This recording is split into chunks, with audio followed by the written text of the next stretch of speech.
বন্দ্যোপাধ্যায়ের প্রশংসা করে দেওয়ার পর দল অস্বস্তিতে পড়েছিল, এটা তো আমি তো সবার প্রশংসা করি। দেখেছেন কারোর বিরুদ্ধে বিনা কারণে কিছু বলতে আমাকে? কারোর সঙ্গে আমার শত্রুতা নেই, প্রশংসা করবো না কেন?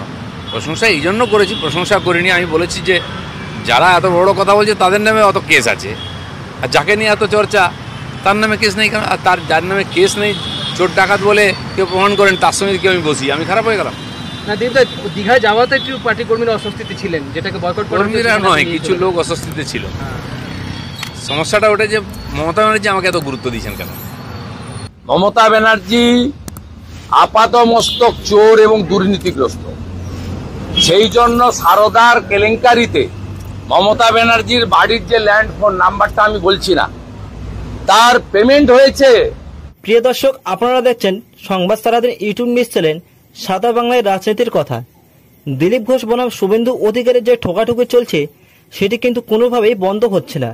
শ্রমিক ভট্টাচার্যের সাথে দেখা করার পরই দিলীপ ঘোষ যেন একটু বেশি আত্মবিশ্বাসী হয়ে উঠেছেন, এবং তার ফলে যেটা দেখা যাচ্ছে তিনি লাগাতার মমতা বন্দ্যোপাধ্যায়ের প্রশংসা কেন করেই যাচ্ছেন। আর এই যে মমতা দিদির প্রশংসা করা দিলীপ ঘোষের কী কারণে আপনারা কিন্তু অবশ্যই বুঝতে পারছেন। যার সঙ্গে মমতা বন্দ্যোপাধ্যায়ের বড় শত্রুতা সে শুভেন্দু অধিকারীকে খোঁচা দিতেই কিন্তু দিলীপ ঘোষ এমনটাই করছেন। এই প্রশ্নের উত্তরে রাজনৈতিক বিশ্লেষকরা দিলীপ ঘোষকে নিয়ে একটা বড় খেলা খেলছেন বলে অভিযোগ জানিয়েছেন। দিলীপ ঘোষ কী খেলা খেললেন?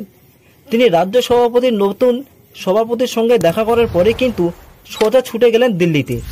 আচমকাই দিল্লিতে ছুটে গেলেন তিনি এইভাবে যে বিজেপি কেন্দ্র নেতাদের সঙ্গে কথা বলবেন এবং মমতা দিদিকে নিয়ে তিনি তার যে এই প্রশংসা ফুলঝড়ি ছোড়ানো তার একটা ব্যাখ্যা তিনি অবশ্যই দেবেন সেইখানে গিয়ে। সেই ব্যাখ্যার মাধ্যমেই শুভেন্দু অধিকারীকে কিন্তু রীতিমতো চাপে ফেলার চেষ্টা করছেন দিলীপ ঘোষ। মানে দিলীপ ঘোষ রাজনৈতিক অবস্থানে যে ঠিকইভাবেই রয়েছেন তা কিন্তু স্পষ্ট বোঝা যাচ্ছে। মমতা বন্দ্যোপাধ্যায়ের প্রশংসা করে যে ভুল করেননি তিনি সেটা মোদিজি ও অমিত শাহকে অত্যন্ত পরিমাণে বোঝানোর চেষ্টা করছেন। কিন্তু শুভেন্দু অধিকারীও কিন্তু কম নয়, ইনিও কিন্তু তালে তাল দিয়ে ঠিক উল্টো কাজটিই করলেন। দিলীপবাবু যখন দিল্লিতে গিয়ে তার অবস্থানের ব্যাখ্যা দেওয়ার চেষ্টা করছেন, ঠিক সেই দিনই শুভেন্দু অধিকারী মমতা দিদিকে কড়া বার্তা দিলেন, আবার পুরনো ফাইল খুলে দিলেন, শারদাকাণ্ডের ঘটনায় পরিষ্কার জানিয়ে দিলেন মমতা বন্দ্যোপাধ্যায় ও তার দলের সমস্ত নেতা মন্ত্রীরা হলো চোরের দল। এই যে শুভেন্দু অধিকারী নতুন করে শারদাকাণ্ডের কথা নিয়ে আসা, তাতেই রাজনৈতিক বিশ্লেষকরা মনে করছেন শুভেন্দু অধিকারী শারদাকাণ্ডের কথা তুলে দিলীপ ঘোষের মুখটা বন্ধ করতে চাইছেন। মমতা বন্দ্যোপাধ্যায়ের নামে নাকি একটিও দুর্নীতির অভিযোগ নেই বলে জানিয়েছেন দিলীপ ঘোষ। ইনি যাদের কাছে বসে কাজ করেছেন তাদের বিরুদ্ধে দুর্নীতির বহু অভিযোগ আছে।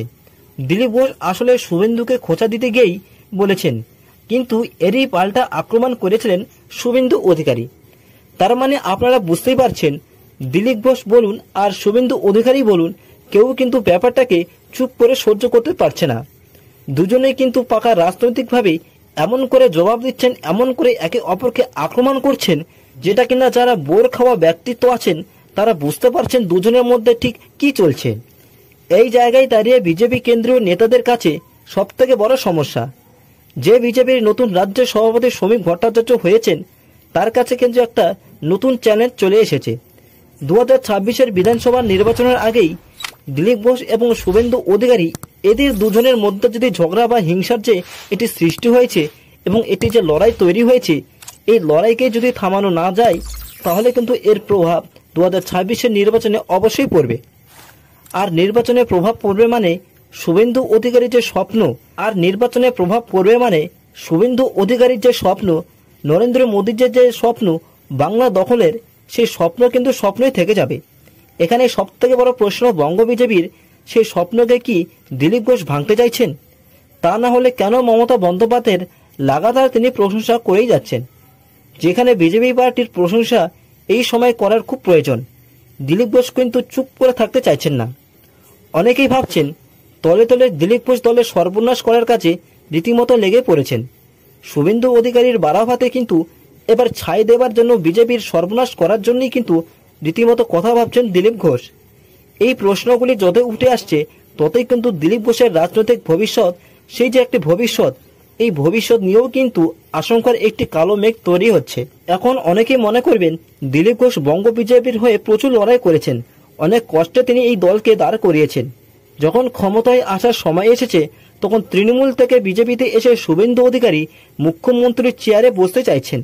তার জন্যই দিলীপ ঘোষের মধ্যে তো কষ্ট স্পষ্ট দেখা যাচ্ছে। এর উত্তরে বিজেপির অনেক নেতারাই বলছেন ওই রকম যদি দিলীপ ঘোষ মনে করেন তাহলে তো নরেন্দ্র মোদী যে প্রধানমন্ত্রী কিছুতে হতে পারতেন না। নরেন্দ্র মোদী কেন্দ্রের প্রধানমন্ত্রী হওয়ার আগে কিন্তু আত্মানেজির প্রচুর চান্স ছিল। লালমণি কৃষ্ণ নেতার মতো বড় বড় রাজনীতিবিদ প্রধানমন্ত্রী হওয়ার সুযোগ থেকে বঞ্চিত হয়েছেন। তাহলে দিলীপ ঘোষের মতো নেতাদের মনে এত জ্বালা ধরছে কেন? যদি দিলীপ ঘোষকে মমতা দিদির বিরুদ্ধে মুখ্যমন্ত্রী করে বঙ্গ বিজেপির 2026-এর জন্য লড়াইয়ে যায়, তাহলে কি বিজেপি দিলীপ ঘোষকে সামনে রেখে জিততে পারবে? রাজ্যের মানুষ বিজেপিকে ভোট দিয়ে কি জেতাতে পারবে? দিলীপ ঘোষের যারা অনুগামীরা রয়েছেন তারা যদি হাত গুটিয়ে নেয় তাহলে কি শুভেন্দু অধিকারীর বড় ক্ষতি হবে? ক্ষতি হলেও কিন্তু হতে পারে, কারণ বিজেপির মধ্যে যে ভেতরে ভেতরে দ্বন্দ্ব, এটার সম্পূর্ণ লাভ করবেন কিন্তু তৃণমূল পার্টি। তৃণমূল পার্টির লোকেরা আগে থেকেই বুঝেছেন বলেই তিনি দিলীপ ঘোষকে হাতিয়ার হিসেবে ব্যবহার করছেন। প্রিয় দর্শক, আপনাদের কি মনে হয়? আপনাদের মূল্যবান মতামত অবশ্যই শেয়ার করবেন আমাদের সঙ্গে কমেন্টের মাধ্যমে, এবং রাজ্যের প্রত্যেক দিন সমস্ত খবর দেখতে এই চ্যানেলটিকে সাবস্ক্রাইব অবশ্যই করবেন, যাতে পরবর্তী ভিডিওগুলি আপনাদের কাছে সঙ্গে সঙ্গে পৌঁছে যেতে পারে। এবং আপনারা এই ভিডিওটিকে প্রচুর পরিমাণে শেয়ার করুন। প্রিয় দর্শক, দেখা হচ্ছে আপনাদের সঙ্গে নতুন কোনো বিষয়ে, নতুন কোনো খবরে। ততক্ষণে দেখতে থাকুন, সুস্থ থাকুন। ধন্যবাদ।